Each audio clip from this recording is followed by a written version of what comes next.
2023년 2월 12일 2월의 둘째 주일입니다. 오늘은 신약성경 224쪽에 있는 사도행전 21장 1절부터 16절 말씀을 본문으로 삼아서 출사표란 제목으로 하나님의 말씀을 선포하기 원합니다. 출사표라고 하는 말에 대해서 여러분들 많이 들어보셨을 거예요. 원래 이 출사표라고 하는 말은 총나라의 승상이었던 제갈량이 위나라를 치기 위해서 출정을 할 때 임금에게 올린 글이었죠. 원래 제갈량은 마음을 다해서 유비를 섬겼지만 유비가 세상을 떠난 후에 유비의 아들 유선이 왕이 되었습니다. 하지만 총나라는 날이 갈수록 나라가 기울고 있었고 더 이상 나라에 기울어가는 그런 모습을 보고만 있을 수 없었던 제갈량은 스스로 군대를 일으켜서 위나라를 치기 위해 출정을 나가게 되죠. 군대를 일으켜 출정할 때 마음을 담아서 죽은 임금 유비를 사랑하는 마음과 또 자신이 나라를 얼마나 사랑하는지 그 마음을 담아서 출사표에 써서 임금에게 바쳤습니다. 위대한 왕이나 정치인 그리고 군인들을 또 세계사의 역사의 흐름을 바꾼 사람들은 모두가 다 소신을 분명히 가지고 있었던 사람들이었고 방향을 확고하게 정한 사람들이었습니다. 사람들은 어떤 일을 할 때 방향과 소신을 갖고 어떤 일을 정하고 함께 나가게 되죠. 그리스도인들도 마찬가지예요.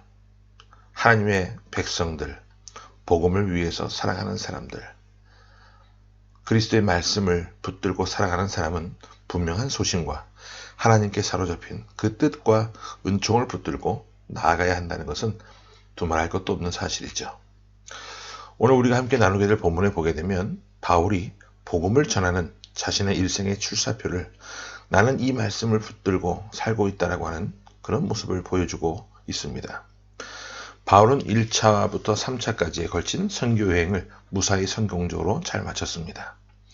역사상 바울 같은 사람이 없을 정도로 그는 복음에 사로잡혀 있던 사람이었고 파송받은 교회로부터 후원을 받았지만 그 이상으로 훨씬 더 많은 일들을 잘 감당해낸 사람이었습니다. 에베소 사역을 다 마치고 예루살렘 지역으로 가겠다고 결단했을 때 성령께서 여러 사람들을 통해서 그에게 말씀을 주시죠. 예루살렘에 가면 더 큰 고난과 환난이 너를 기다리고 있다. 사람들이 너를 붙잡아서 감옥에 넣고 또 고문도 가하게 될 터인데 그래도 가겠느냐. 이런 말씀들을 계속해서 여러 사람들을 통해서 듣게 하셨어요. 하지만 바울은 가지 않을 수가 없었어요. 왜냐하면 초대교회 첫 번째 교회였던 예루살렘 교회가 기근에 허덕이고 있었기 때문이죠. 그가 3차에 걸친 전도여행을 통해서 개척했던 교회들에게 헌금을 요청했고 그 헌금을 거두어서 예루살렘 교회에 전달하기 위해 그 먼 길을 떠나게 됩니다. 길을 떠나면서 그는 밀레도에서 에베소 교회의 장로들을 불러놓고 자신이 교회를 얼마나 사랑하고 또 잘 섬겨왔는지 그리고 당신들이 앞으로 이 교회를 이러이러한 모습으로 섬겨달라고 아주 강한 어조로 눈물로 호소합니다.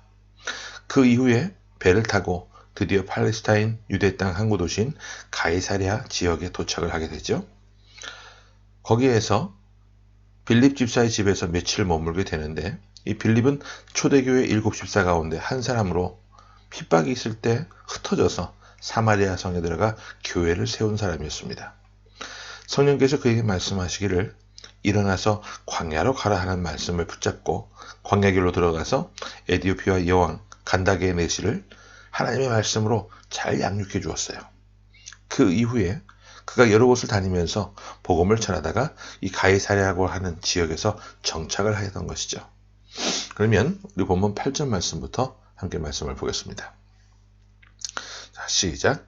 이튿날 떠나 가이사랴에 이르러 7집사 중 하나인 전도자 빌립의 집에 들어가서 머무르니라. 그가 빌립 집사의 집에서 며칠을 머무는 동안에 유대 땅에서 아가보라고 이름하는 한 예언자가 빌립의 집에 도착을 하게 됩니다. 그리고 그 예언자가 바울에게 이런 예언을 해요. 자, 우리 계속해서 10절과 11절 말씀을 봅니다. 시작. 여러 날 머물러 있더니 아가보라 하는 한 선지자가 유대로부터 내려와 우리에게 와서 바울의 띠를 가져다가 자기 수족을 잡아매고 말하기를 성령이 말씀하시되 예루살렘에서 유대인들이 이같이 이 띠 임자를 결박하여 이방인의 손에 넘겨주리라 하거늘. 확실한 예언의 말씀이었어요. 보통 사람들이 이런 말씀을 들으면요, 뭘 먼저 생각하냐면 자기 자신을 먼저 생각합니다. 자신의 건강과 안위를 먼저 생각을 해요. 그래서 피해가려고 하는데, 근데 이 예언의 말씀을 들은 바울은요, 오히려 자신의 좌우명을, 자신의 출사표를 말합니다. 그것이 13절에 나옵니다. 같이 보겠습니다. 시작. 바울이 대답하되 여러분이 어찌하여 울어 내 마음을 상하게 하느냐. 나는 주 예수의 이름을 위하여 결박당할 뿐 아니라 예루살렘에서 죽을 것도 각오하였노라 하니.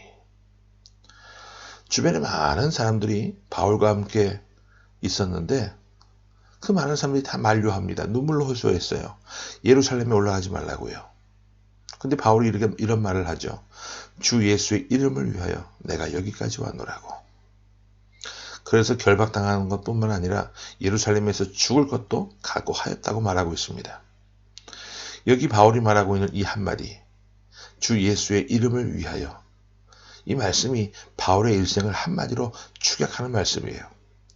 바울이 다메섹 도상에서 예수님을 만난 이후에 그가 평생을 살아가던 이정표가 되는 말씀, 그의 일생에 매일같이 걸어가는 여정의 출사표가 되는 말씀은 바로 주 예수의 이름이었습니다. 복음을 받아들이고 나서도 혹은 아직까지 복음을 제대로 받아들이지 못한 사람들, 거듭나지 못한 사람은 대부분의 사람들이요, 자기 이름을 위하여 살아갑니다. 하지만 예수 믿는 사람들, 제대로 신앙생활을 하는 사람은요, 주인을 바꾼 사람들이에요. 오늘 이 시간 여러분들, 나는 정말 주인을 바꾸었는가? 나의 일생을 지배하는 분이 누구신가를 여러분 스스로에게 한번 물어보시기를 바랍니다. 결정적인 순간에, 내가 결단해야 될 순간에 나는 무엇을 위해서 결단하고 있는가? 내 이름을 위해서 결정하는가? 아니면 주 예수의 이름이 높아지기를 결단하고 결정하는가를 한번 깊이 생각해 보시기를 바랍니다. 아마도 대부분의 사람들은요, 자기 이름을 위해서 삽니다. 돈을 버는 것부터 시작해서 일터에 나가는 그런 모습들, 신앙생활 하는 것도, 그리고 자신이 살아가는 모든 일거수일투족이 자기 이름의 유익을 위해서 살고 있습니다. 내 이름에, 내 명성에 유익이 되지 않으면 결단코 어떤 손해보는 일을 감당하지 않으려고 해요. 하지만 바울이 여기서 말한 주 예수의 이름을 위하여 이 말씀대로 그는 자신이 사로잡히든지 감옥에 들어가서 매를 맞든지 그런 것들에 대해서 아랑곳하지 않고 오직 주 예수의 이름을 위해서 사역을 하게 됩니다. 자기 이름을 위해서 일하고 행동하는 사람들의 결말을 보게 되면요, 여러분 기대와는 다르게 참 허무하게 돼요. 우리가 익히 잘 아는 창세기 11장에 보면 바벨탑 사건이 나오죠. 그들이 바벨탑을 아주 높이 쌓아갑니다. 시날 평지에서 바벨탑을 쌓을 때 자기들끼리 이렇게 얘기를 해요. 우리 이름을 내자. 무슨 말이냐면 우리 이름을 세상에 알려내자. 유명해지고 싶다는 거죠. 또 그리고 흩어짐을 우리가 면하자. 이런 말을 합니다. 하나님은 이런 말씀하셨어요. 생육하고 번성하여 땅에 충만하라고 말씀하셨는데 그들은 생육하고 번성하여 땅의 충만이 흩어지기를 원하지 않았습니다. 함께 모여서 세력을 과시하고 문명을 세우고 탑을 높이 쌓아서 하나님께까지 닿으려고만 생각을 했어요. 그 일의 중심에는 하나님께까지 닿으려고 하는 그 교만, 자기 이름을 내고자 하는 교만들이 자리를 잡고 있었던 것이죠. 그들의 결말이 어떻게 됐습니까? 허무하잖아요. 하나님께서 친히 내려오셔서 그들의 악함을 보시고 언어를 혼잡하게 하셨고 결국 그들은 뿔뿔이 흩어질 수밖에 없었습니다. 하나님을 믿는다 하면서도 신앙생활을 수십 년 했다고 하면서도 오직 자기 이름을 내기 위해서 믿음 생활을 하고 있다고 한다면 여러분 허무한 결말을 맞이하게 될 것입니다. 신앙생활, 교회 공동체 안에서 살아가면서도 우리는 자기 이름을 지우는 연습과 훈련을 정말 무던히 해나가야 돼요. 내 이름을 지우고 오직 예수의 이름이 드러나고 내 이름 석자가 사라지고 하나님의 이름이 높아지고 나의 존재는 갈수록 옅어지고 그리스도의 이름이 드러나는 그런 인생이 하나님 보실 때에 진정 성공한 인생의 모습이에요. 또한 훗날 천국에서 상이 클 겁니다. 그런데 믿음 생활을 하면 할수록 내 이름 석자가 사람들의 이름에 오르내리고 내 이름의 교회에서 많은 사람들에게 회자되기를 원하는 그런 욕심, 이 욕심이 가득한 마음으로 일을 해 나가게 된다면 아직까지 주인을 바꾸지 못한 모습이에요. 사역자도 마찬가지, 교회 중직자도 마찬가지, 누구든지 믿음 생활을 하는 것은 자신의 이름을 지우는 훈련부터 시작된다는 것을 꼭 기억하시기 바랍니다. 이름을 지우고 오히려 반대로 그리스도의 이름을 높이는 그런 복된 삶을 살아가는 우리가 되기를 원합니다. 이 한 주간도 우리가 살아갈 때에 우리 삶의 목적이 나를 통해서 예수의 이름이 드러나기를, 그리스도의 영광이 높아지기를 원하는 그런 출사표를 갖고 이 한 주간도 우리가 승리하며 살아나갈 수 있기를 바랍니다. 아멘. 함께 말씀을 기억하면서 기도하겠습니다. 살아계신 주님 은혜를 감사합니다. 우리가 출사표라는 말을 흔히 듣게 될 때 정치인들이 하는 이야기를 많이 보게 되는데 우리도 믿음의 출사표를 던지고 이 세상에서 오직 그리스도의 이름을 드높이는 일에 유용하게 쓰임받는 우리 인생의 모습이 되기를 원합니다. 믿음 없는 사람들처럼, 세상 사람들처럼 오직 자신의 이름이 드러나기를 원하는 모습으로 살아갈 때 그 인생이 얼마나 허무해지는지를 알게 하시고, 비록 나는 없다 할지라도, 내 이름은 드러나지 않는다 할지라도 내 삶의 헌신과 섬김과 봉사를 통해 오직 주님의 영광이 나타날 수 있도록, 우리가 썩어지는 미랄과도 같은 삶이 될 수 있도록 하나님 저희를 사용하시고 더욱더 낮고 겸손한 자리에서 주님이 우리에게 분부하신 그 명령을 아름답게 잘 감당해내는 그런 복된 모습이 될 수 있도록, 그래서 훗날 주님 앞에 섰을 때 상급을 받기에 합당한 우리의 모습이 될 수 있도록 하나님 도와주옵소서.